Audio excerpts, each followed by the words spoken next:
Dr. Thurman, how do you reconcile yourself to this time?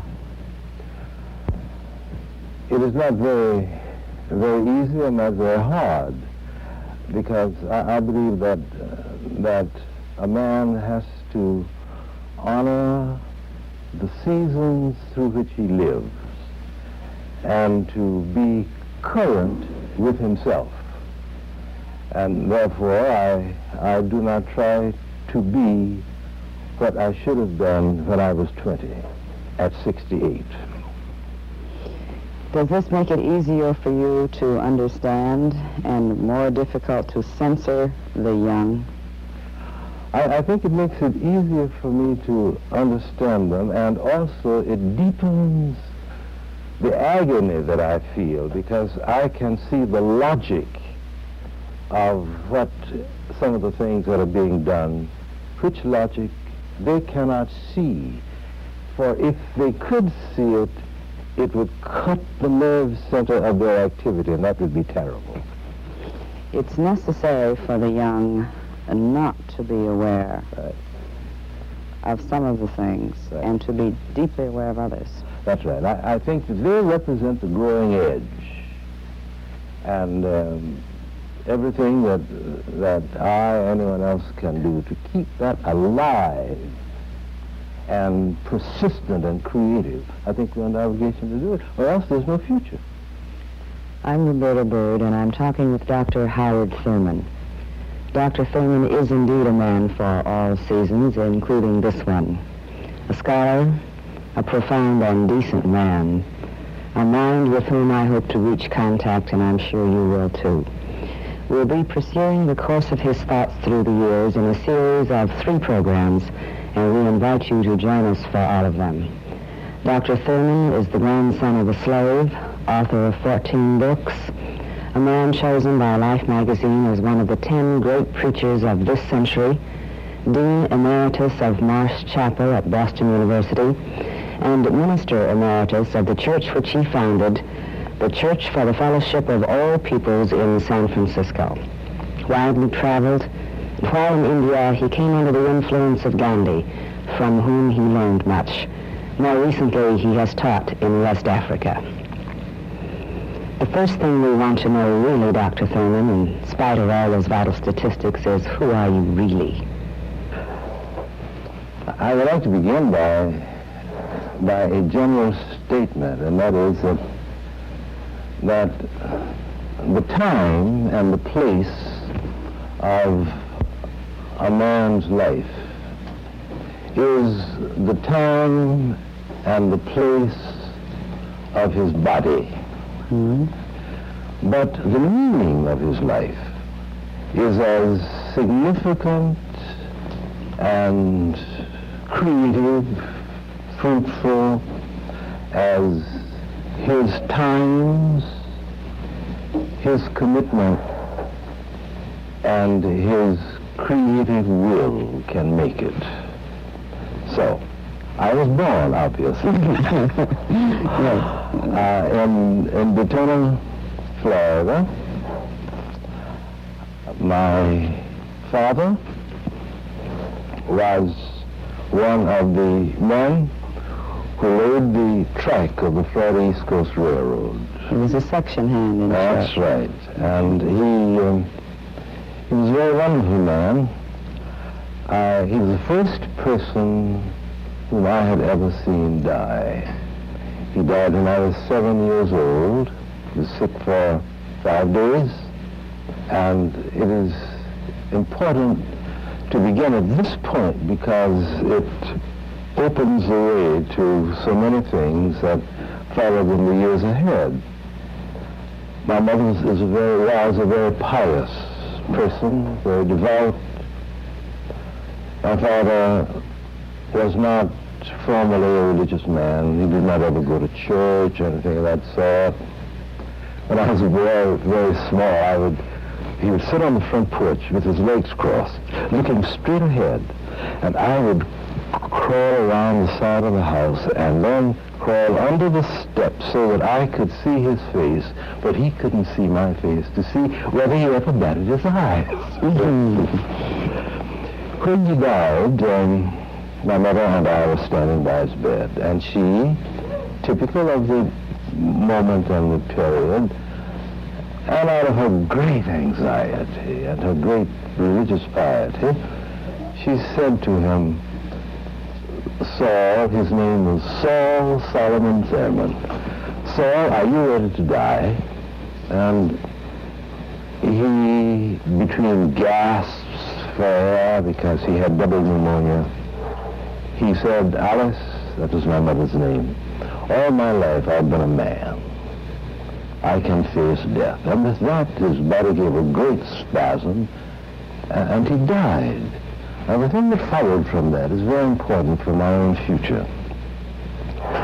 We were very poor. We lived in just 2 rooms, and it meant that my father had to be buried right away because there was nowhere for the undertaker to come to embalm him, and since he was a Negro, he could not be embalmed downtown, so he had to be embalmed in our home. There wasn't room enough, so he could be buried the next day. I helped my grandmother bathe him, and as we say, lay him out. And then my earliest experience with community was established there, because we did not have enough money to buy the coffin for $32. So my mother sent me to all the neighbors, and the neighbors gave the money. And I did it without embarrassment because we were a part of them and they were a part of us. And the question, of course, was the burial of my father from the church. The minister of the church decided that he would not let my father be buried from the church because my father, in the language of the time, died out of Christ. And my grandmother, who was the great spirit in my life, the strong, powerful human being. She was in her early, middle 20s when the Civil War was fought, so she was a slave. She went to see the deacons of the church. And she said, ministers come and go, but deacons remain in the community, and you are responsible for the people in the community if you don't let Saul be buried from the church. It doesn't matter what the minister said, but he was buried from the church. When, at the service, a visiting evangelist did the ceremonies, preached the sermon, and of course it was a windfall for him because my father died without being a member of the church. He was an evangelist, so he used my father as an object lesson. What will happen to you if you die this way? And in the language of that period, he preached my father into hell. And as a little boy sitting on the mourner's bench, as we call it, I kept saying to my mother, he didn't know Papa, did he? And she did the wonderful thing. 2 intimate expressions that share the inside of the heart between human beings. One is when you wipe the tears from another person's eye. The other is when you put your hand on the knee and squeeze like that. And my mother did this, and it quieted me. So coming back from the graveyard, I persisted in why did he do it? And no answer was satisfactory. So I said, one thing is true.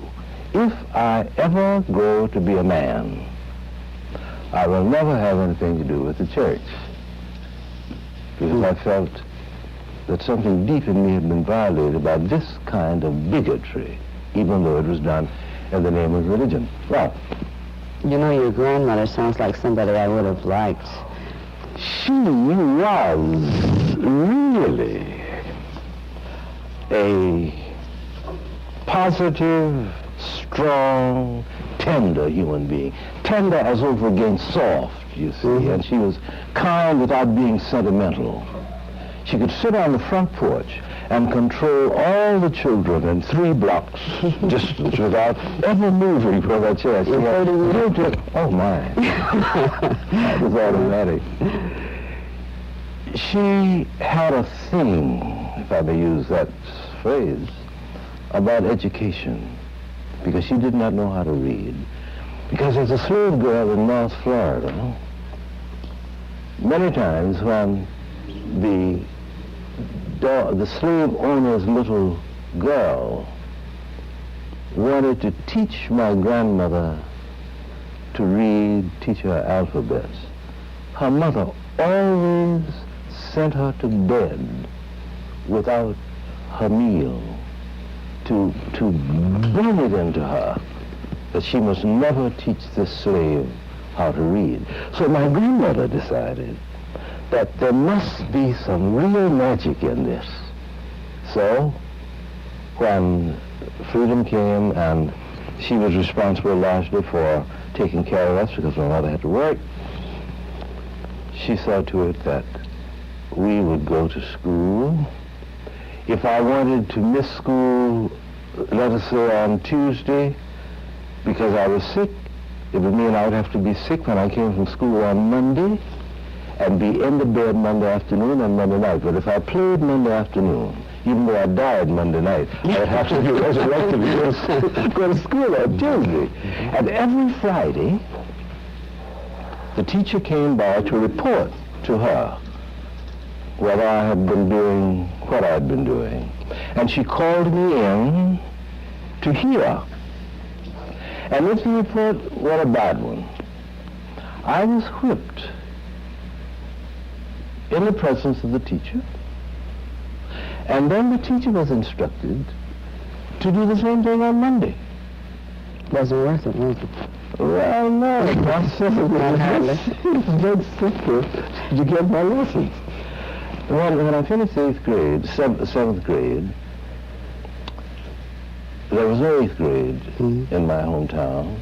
And it's a very diabolical thing, you know.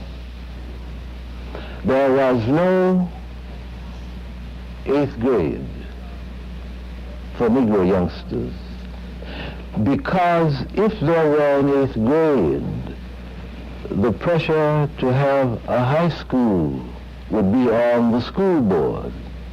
So in order to keep from facing the issue, they simply did not have the 8th grade. So whenever any of the, usually the ministers would go down to talk with the superintendent about high school for Negroes, he said, there are no children in our county already because you have to finish the 8th grade, you see. So when I finished the 7th grade, the principal of my school decided that he would teach me the 8th grade on his lunch hour if the man for whom I worked would extend my time if I'd make it up in the afternoon. So I did this and finished the 8th grade and took the examination. And then the next year, they introduced the 8th grade, and then on and on, you got to high school.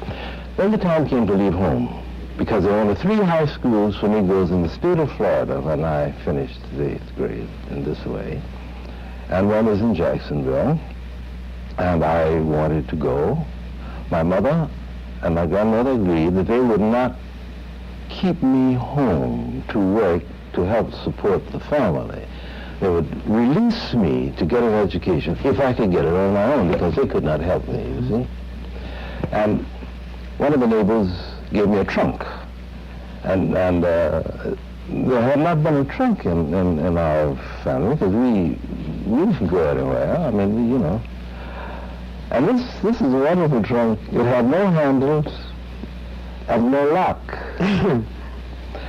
And I worked it very carefully, and when I went down to the railway station to ship it on my ticket, the agent said, you can't ship your trunk on this ticket because the law says that the check must be attached to the trunk, not to the rope.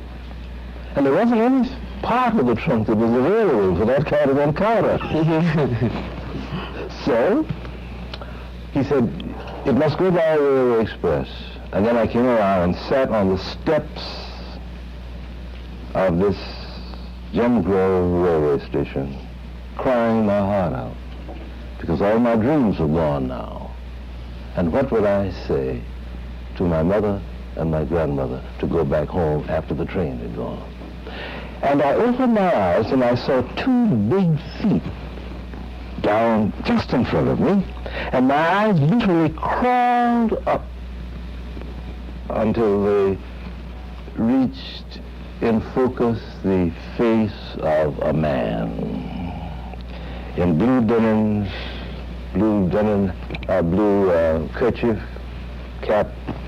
And as I opened my eyes, he was reaching in his jumper pocket, taking out a sack of Bill Durham tobacco. Of course, you're too young to know what Bill Durham tobacco is. And then in another pocket, he took out a piece of cigarette paper, all with his left hand, took the paper out, put the other back, opened the tobacco, filled it, rolled it, sealed it with saliva, put it in his mouth, tightened the cord of the tobacco sack, put it in his pocket, took a match out of another pocket, struck it on his thumb like that, lighted the cigarette, and inhaled deeply and said, "Boy, what the hell are you crying about?" And I told him. And then he said, "Come with me." And he took me around. And he said, "How much does it take to send this boy's trunk to Jacksonville?" And he counted the money out, and it was given, he was given the ticket, the receipt. And he handed the receipt to me, and he said, "If you are trying to get out of this so-and-so town to improve yourself, the least I can do is to help you." I'd never seen him before that day. I have not seen him since. I don't know who he was. But had he not done that, I would not be here. Then I went to Jacksonville High School, and was a fair student. Not just fair student, excellent student. And I had two great teachers. Three, as a matter, 2 women and 1 man. And they're all living now. One was a lady who helped me get the inner feel for words. I was taking Latin with her, and she asked me to put on the blackboard the perfect tense of the verb radio, and I put the Latin up, and then she said, "Now write the English." And I wrote, "I have came, you have came, he has came, we have came, you have came, they have came." And all of the city youngsters who were more, well, it's a long story, the difference between the city in any age in the world. But they heard good speech. And these were all black youngsters? Yes, all black youngsters. And they laughed. Then the teacher came from behind her desk as I erased this in my embarrassment. And she said, "Mr. Thurman, write it back on the board." So I wrote. And she stood there for the rest of the time and taught me. And every afternoon, after class, all the work was over for the day, I would go by her cottage, sit in her little living room on the floor, and she would read to me from all the great classics of American and English literature. And I began to feel the inner texture of words and to come under their magical spell. She did this. Then there was a man who taught mathematics. And of course, I simply have no working affinity with mathematics. There's something about it that seems to be completely out of character for my kind of personality. Anyway, I simply couldn't do very much with his math. But one day, I had the answer to a proposition. And none of the smart kids had it. And I just kept this, And finally he said, "Well, Howard, what is it now?" And I gave him the answer, and when he recovered, he said, "I'd like for Howard Thurman to stop by the desk on his way out." Well, I could hardly wait for the end of the hour because I knew that he was going to tell me that if I kept on, I would become a very great creative mathematician. And I didn't want any of the other fellows to hear it, you see, because I wanted to break the news to them. So finally, they were all out, and I stood at his desk. He said, "Howard, I want you always to do your own thinking. But remember, wisdom was not born with you." What a crusher. Yeah, right. Well, but he was influential in helping me bring into focus the meaning of life, values, a sense of persona that my grandmother and my mother saw and chiseled out, but he made articulate, because they did not have the tools, the skill. They had the love. But they knew. And the faith, and they knew this. Yes. You see? Yes. Then, let's talk.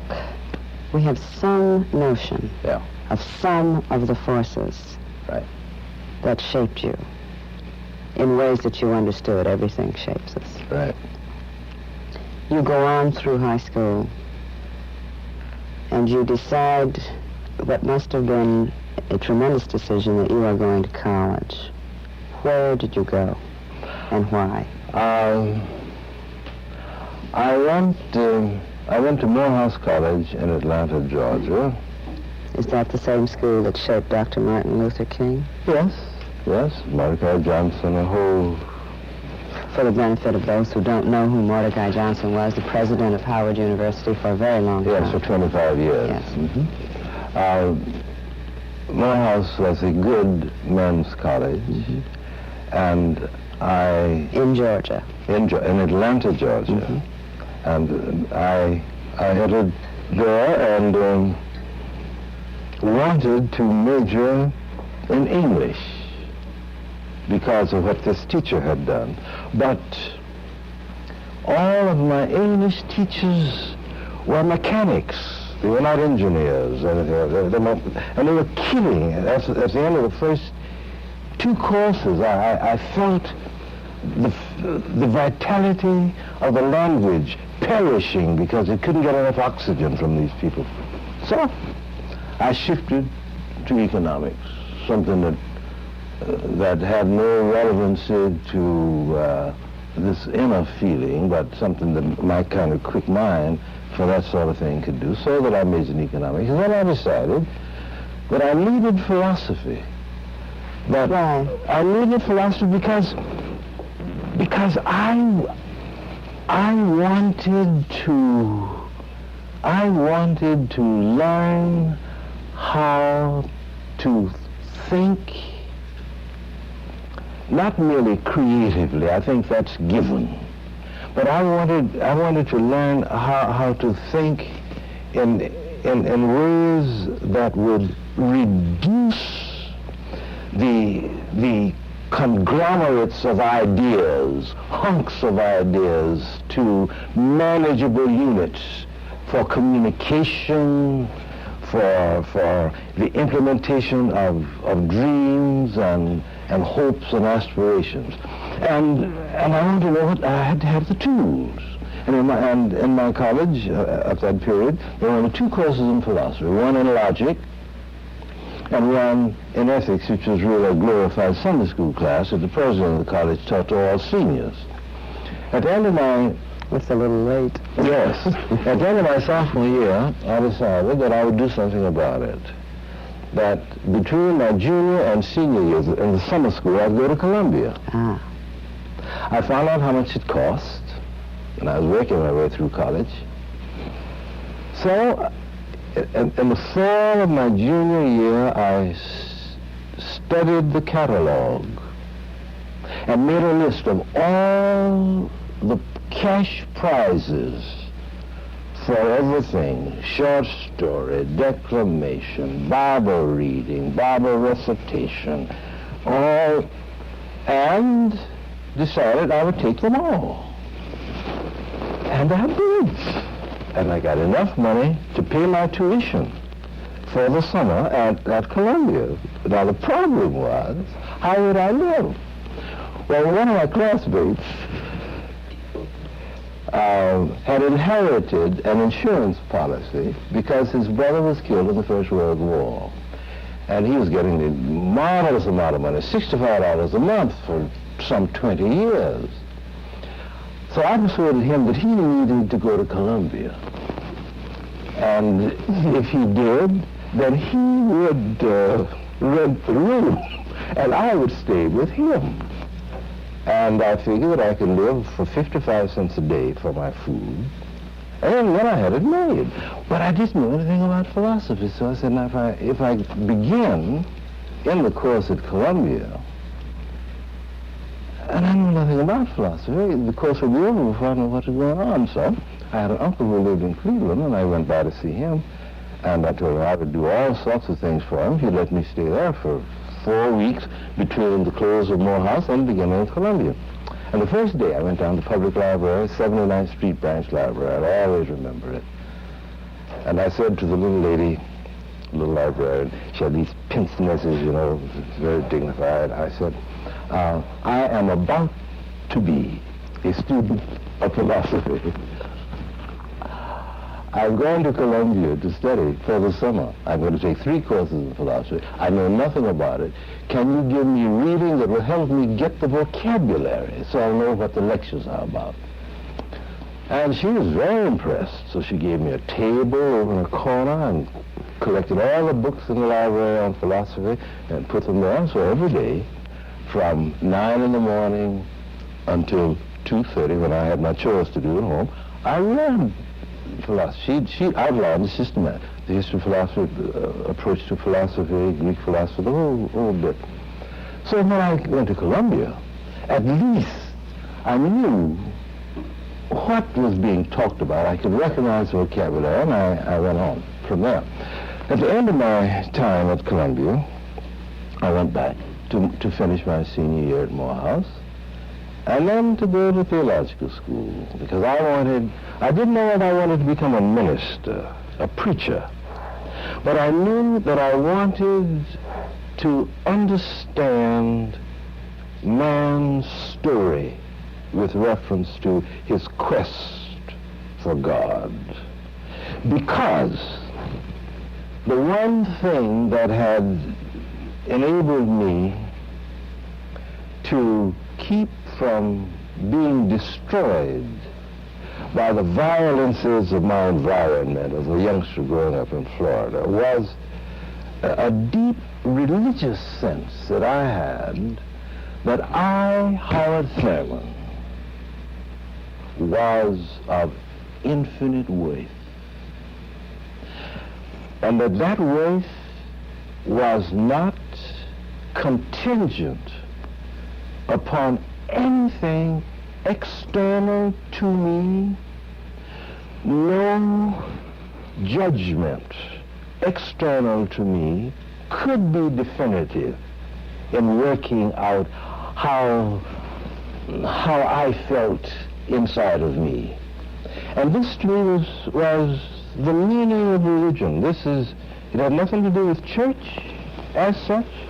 It had nothing to do with dogma as such, but it had to do with what had come, that in me of which I had become aware, that made it possible for me to stand anything that life could do to me. And I was convinced that I could do this. Now, I said, if this is religion, then I want to study it and give my life to it, because this is the only thing that will keep us from being destroyed. The school that excuse me, No, not really. Go on. The school that I wanted to go to, of course, was Andover Newton in Massachusetts, for a lot of reasons. It was New England, it was Boston. And I applied, but they told me they were very sorry that they could not admit me to study Christianity there. You didn't because they did not admit Negroes. But I could go to a place like Virginia Union in Richmond, Virginia, and get the kind of religion that would be useful for my people. You know, that touch. Then I applied to Rochester and was accepted. At that time, Rochester had a quota of 2, and I was one of the 2. You fit. Yeah. So it was it was my first sustained primary experience on any shared basis of equality with white people. Aside from what must have been 4 years of learning about human relations in this kind of setting, what was the profoundest thing that, if that's a fair question, that you learned in this school of religion, this white school of religion about yourself?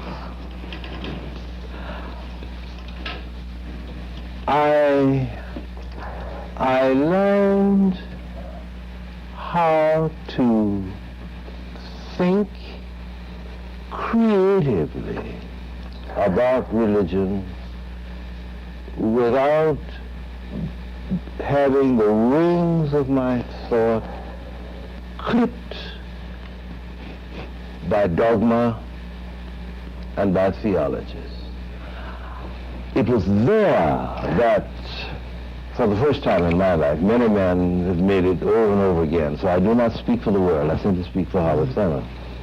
It was there that I made the discovery, which to me was primary and first, that all dogmas, all theologies are inventions of the mind. They are what the mind does in its effort to reduce religious experience to something that can be apprehended, comprehended. So, all dogmas and all theologies, however wonderful they may be, and so forth, are always a little out of date.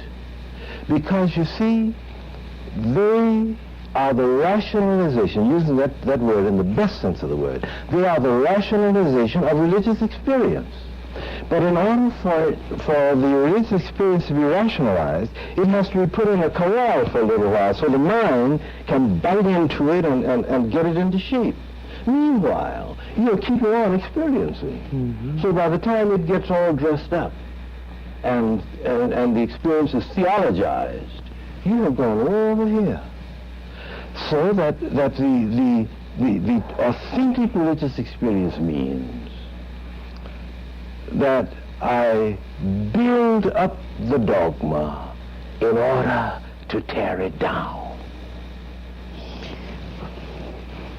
Yet all experience is an arch where through gleams that untraveled world whose margin fades forever and forever when I move. This is the way Tennyson puts it. You work your way through the dogma to the real meaning of religion. Yes, but you see, it is the dogma is necessary because it structures religious experience and makes it possible for me to say to you what I mean by what I am experiencing, so that you may be able to locate in your experience the same sort of thing, even though you may call it by a different name. So that it is the nature of the mind, this is what I'm getting at, it is the nature of the mind to reduce, to make sense out of everything.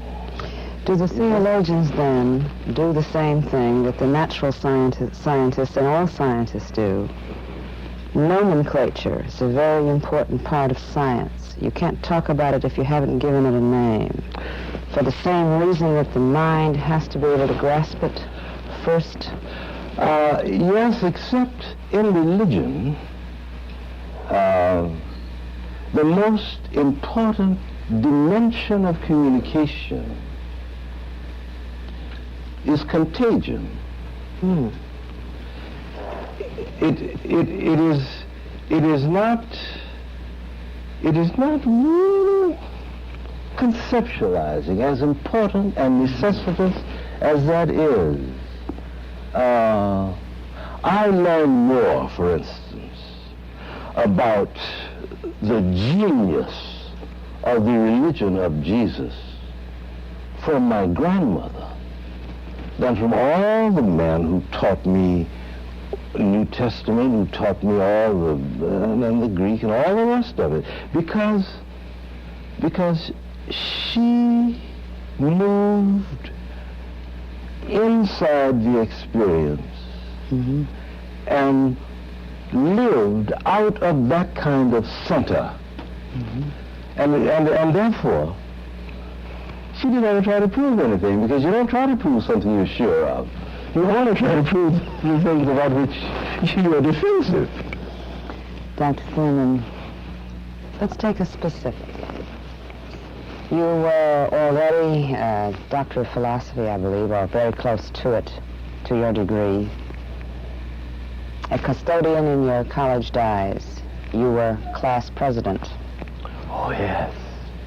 Yes. How did you survive that intact? Doesn't sound like very much to some people, but was it... Well,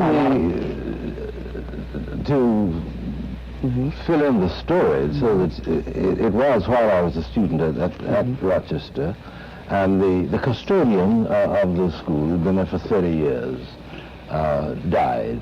Everybody loved him. He lived on campus. I was the president of my class, and the family requested that the officers of the student body would serve as pallbearers. And I agreed, and all agreed. And then the night before the funeral, the president of the student body came to see me to say he was very apologetic, he was very sorry, but he was in a situation that he couldn't control, that the wife of the custodian objected to my serving as a pallbearer because I was black. And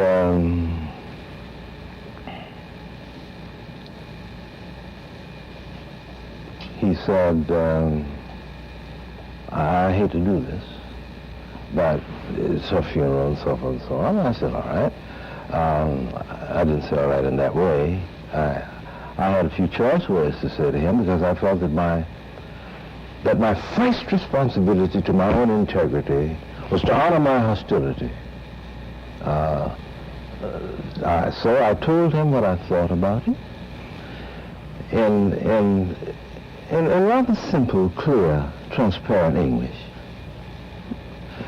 And then I said, of course I will not go,